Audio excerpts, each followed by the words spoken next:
Hi, my name is Heather. I'm the owner of Rare Bird Medicine, and today I wanted to talk about the sea of emotion, the sea of feeling. It depends on the text you study. There's some texts that would say that thoughts are not neutral. I've always kind of felt like thoughts are neutral, but thoughts engender feeling. And feeling is the activator that makes that neutral thought become your reality. And that's why having new thoughts, new ideas, new ways of thinking is so vital from my perspective. Potentially wrong about everything I've ever said in my life. Open to that possibility. But in case I'm right, that's why a new idea is so vital for humanity. A new way of thinking so that we can have a new way of feeling, so that we can have a new way of being and seeing our world. And so in the sea of emotions, because our thoughts, not all of your thoughts should be trusted as valuable, because in my perspective, not all of my thoughts are valuable. Some of my thoughts are straight up trash. I just mean they're not providing health, they're not providing wellness, they're not providing love, they're not providing awareness and growth. There are a lot of thoughts that a two-legged can have, like, I don't matter, nothing I say matters, nobody cares, nobody understands me. I love that nobody understands me, because my sister once said to me, and it stays with me to this day, honey, you don't even understand yourself. Why are you asking for other people? You don't even understand yourself. Why are you asking for other people to understand you? That's not their job, A. And B, why don't you work on understanding yourself? Let's start there. If you can't figure it out, why should someone else? And it's tricky to understand the self because we're such a complex matrix of things. And because we're a complex matrix of things, we are this paradox box of being simplicity and complexity all at once. Because you simply are. But in addition to being and to ising, to having isness be a foundational tenet of your business, there's also that thinking. And thoughts can provide so many different avenues and pathways. There's so many ways one can think. There's so many ways that we can consider and evaluate our world. And when we think a thought, that typically engenders a feeling. And there are certain thoughts that, looking at a beautiful hawk, and love that story, there are certain thoughts that two-leggeds, I think, can be relatively neutral about, like, I have no attachment to whether we get this cracker or that cracker, or I have no attachment as to whether or not I wait right now or things go quickly. There can be times when we as two-leggeds can be more neutral in our thinking and not get into charged emotional responses to our thinking. But there are times when our thinking can get us into charged emotional responses.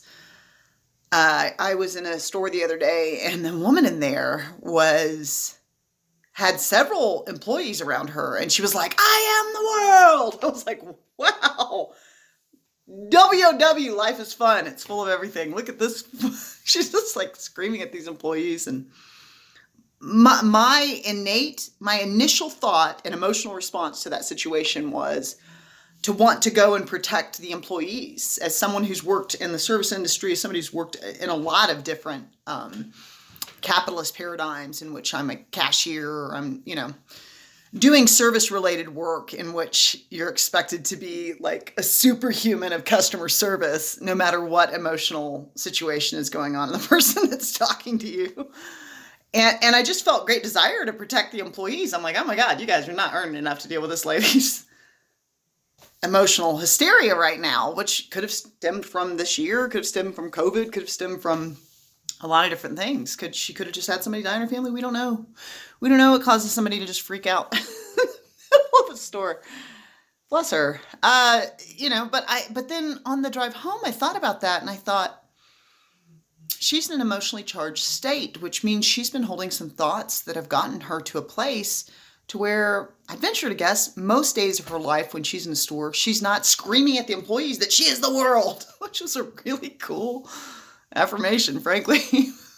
That was the only snippet of the conversation I caught, but I just thought how interesting that so quickly I wanted to take a side rather than it was none of my business, but it's like one of those things where we as humans are like, let me go over there and get involved in this situation and police it and let me put my 2 cents in. I'm an observer.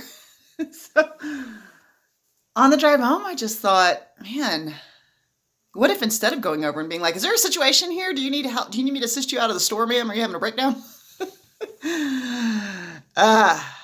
Instead of just taking a side, to have compassion and have understanding for where she must be pinned in that moment. And instead, like, ma'am, are you having a rough day? Are you having a rough time? Do you need an ear? Because these people are working and I just am witnessing that it sounds like maybe you need somebody to listen to you. I'm happy if you want to sit outside for a minute and have a chat. If you're going through something, if you need an ear, I can be that for you today. So there's a lot of different ways to respond to things, and there's a lot of different emotions that can be elicited in response to the life that we experience. And the fact is, fun! It's hilarious to not really believe in facts because all science is theory. Everything down here is theory. We got to stop acting like we know what's what.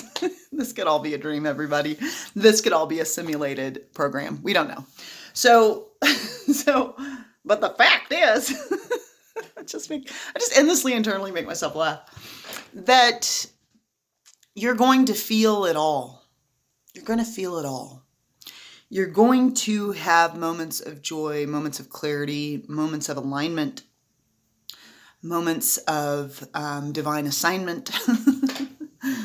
For those that are listening to that voice, that's so helpful. You're going to feel it all.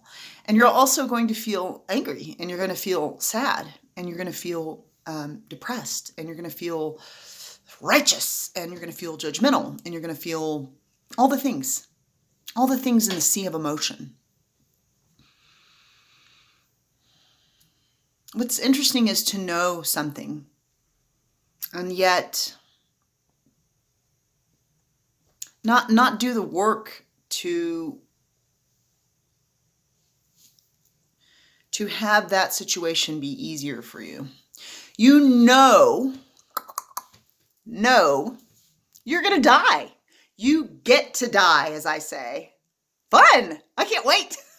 I've been waiting to die since I got here. Love it. Love the spirit realm. I have to keep reminding myself, this place has some value too. Let's go ahead and pretend hologram and pretend like separation is real and pretend like fear can be a thing. It does get old. But the great news is you get to die. You get to die. You get to surrender the idea of separation eventually. You get to go back to unification. And I think fundamentally the reason we grieve, because I think on a core level we understand that energy cannot be created nor destroyed, and we know our loved ones are still there, is that we have to remain. We have to remain down here and deal with the insanity of the thought that we can be separate. That's an insane thought because subatomically we're unified. So we're swimming in a field in a sea of emptiness. And we're taking that emptiness that is showing up as things and we're having thoughts about it. And that's giving us feelings. And so just like you're going to die, and it might not hurt to meditate on corpse pose and just meditate on your body decaying, meditate on each one of your loved ones dying, just preparing the consciousness for what is to come. We don't really get to know the order.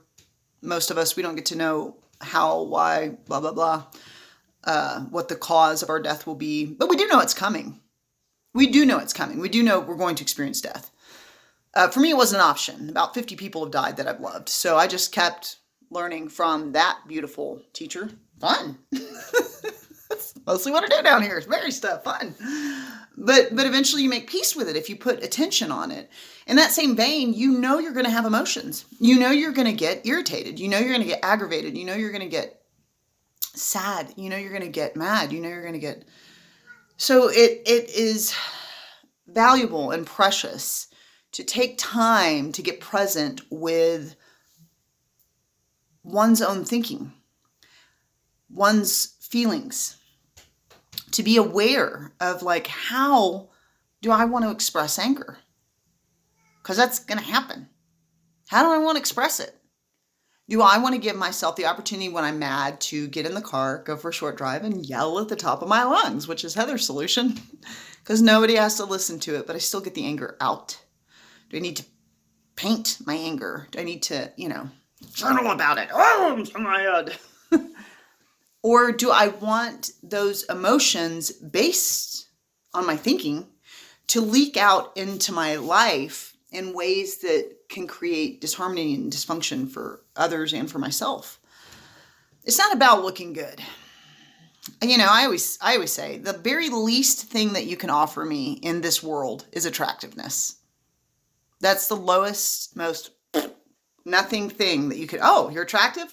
Nobody cares. Nobody cares. That is completely irrelevant. It offers almost nothing to be attractive. We're a little obsessed with it in the West, like, oh, am I attractive? Do they like the way I look? Do you like the way you look? It doesn't, think about it. If someone comes to you and their frequency and their resonance can offer kindness, if it can offer attentiveness, if it can offer depth and growth, but it is not, that vessel is not to you attractive to look at, have you had a meeting of value? Now, let's say someone's very attractive. They have no depth, no awareness, no kindness. They're kind of myopically self-absorbed. Has that interaction added value to your life? It never has for me. It never has for me when somebody shows up and the only thing they have to offer is their looks. It's really like not that important. So it's good to me, to each their own, whatever. You can just like worship form and be like, oh, I worship the body, I worship form if you want. I'm not here to tell people who to be. I'm just saying, I don't see that as that big of a deal or that great of an offering. So I'm looking for content. What is your content giving me?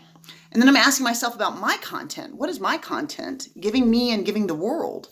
And the fact is, the sea of emotions that I find myself in, that sometimes still pond, sometimes churning ocean that I find myself in, is a consequence of my thinking.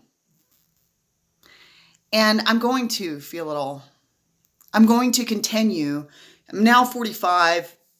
I do believe I'll live at least into my 80s or 90s, and have received that from psychics. But I think in that paradigm, here I am at half life, and here I am about to experience another half of it, I am going to have a sea of emotion that is going to well up in me. I'm going to have moments of frustration, aggravation. We know that is to come. We know I'm going to have moments of elation and hilarity and laughing until I cry, because that's a constant thing I visualize for my life. Because that's something I often think about. I often say fun. I often say yay. I often think about when I say fun and yay, me laughing until I cry, because I want to plant that in my paradigm. An excellent question to ask yourself here at Earth School is how do I want to work with my sea of emotion? Breath is a wonderful place to go. Danny Halam and Emily Ashley on Facebook both offer rebirthing breath work. So if you want to learn more about breath, turning to the breath is something that can aid one to calm the thoughts, get more present, calm the feelings. So that can be a gift to share with yourself.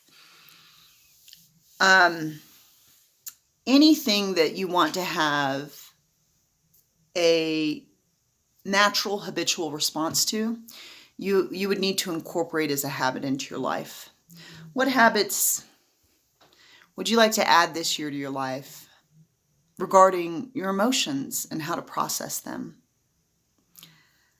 We're starting a tarot class in less than a week. It starts on the 7th. It'll be for 6 Thursdays. We're going to go in depth to taking a look at your thoughts, which lead to your feelings, which lead to your manifestations. Go to rarebirdmedicine.com, click on the classes link if you'd like to join us. Have a beautiful day.